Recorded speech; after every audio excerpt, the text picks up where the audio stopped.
Hello and welcome to an update here on Direct Motocross. I'm Billy Rainford. This one is brought to you by Ride 100%. Thanks to them for all their support of Direct Motocross over the years.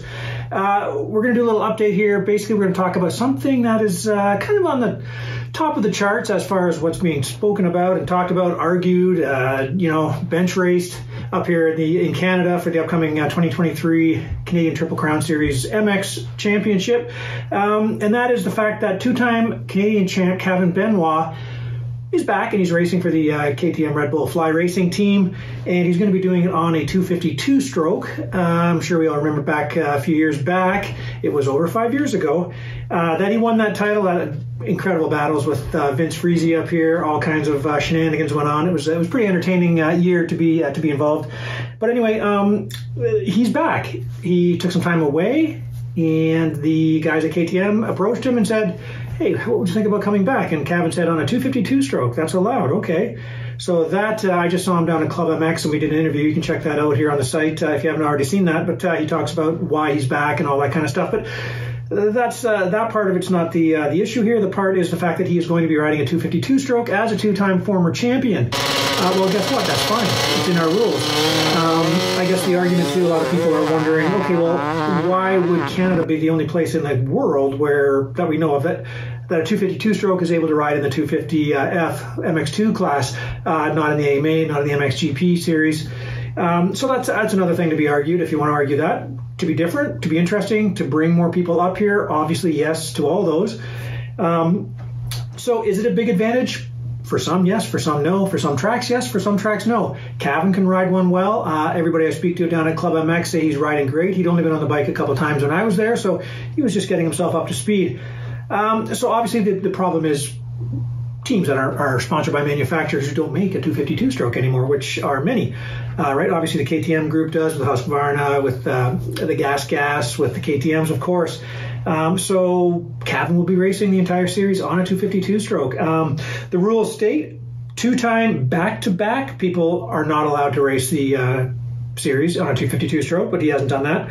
A former 450 MX champ here in Canada within the last 5 years is not able to do it. If it's not back-to-back, there's a maximum of 3 titles, and it's 5 years from your last title. So those are the stipulations in Canada. So if you're down in the States and you're thinking, well, borders are open, this is looking a lot better, maybe I'll head back up to Canada, because unfortunately with the way things went the past 2-3 years, it's been tough. But borders are open, so come on up, everybody. And as far as AMA riders, the only people who are not allowed to race a 252 stroke in the 250 class up here would be if you finish top 10 in the 250 or 450 MX season down south the previous season. So before that, it's okay. Top 10 in the 450 Supercross overall points in the previous 3 seasons. You would not be able. That's top 10.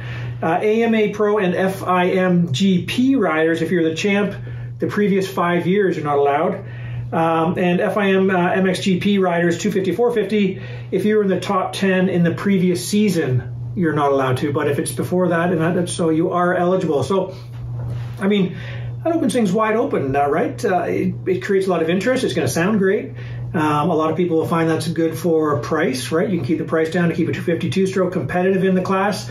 And I guess kind of what brought this on too is the fact that we saw our 2022 Triple Crown champ in the 250 class. That's our combination MX, Supercross, and Arena Cross. That's Mitchell Harrison. He rides for the Kaven team out there, the Global Racing Gas team. There was a video out with him riding a 2-stroke, so it's like, oh boy, okay, it's wide open, and now it is allowed for Americans to do it. So he was getting some people talking and everything like that. So I gave Alex Parker, the owner of the Kaven, he owns Kaven Sports, Kaven Mountain Sports, and the team, and I said, so what's going on here? Was that just to get people talking? Actually, it wasn't even a 252 stroke. The video that I saw, it was actually a smaller bike, but he said, you know what, we are going to build a race 252 stroke and 4-stroke for Mitchell to try out, to see which ones he's better on, to see which one he likes better, have the discussion, kind of go from there. So he's allowed to do it. So he may still, it may be kind of generating a bit of hype as well, kind of thing, just to kind of get people talking, and that's fine. But so we'll have to find out, is he faster? They mentioned, obviously Alex mentioned, they are cheaper to run at that fast pace, cheaper to rebuild,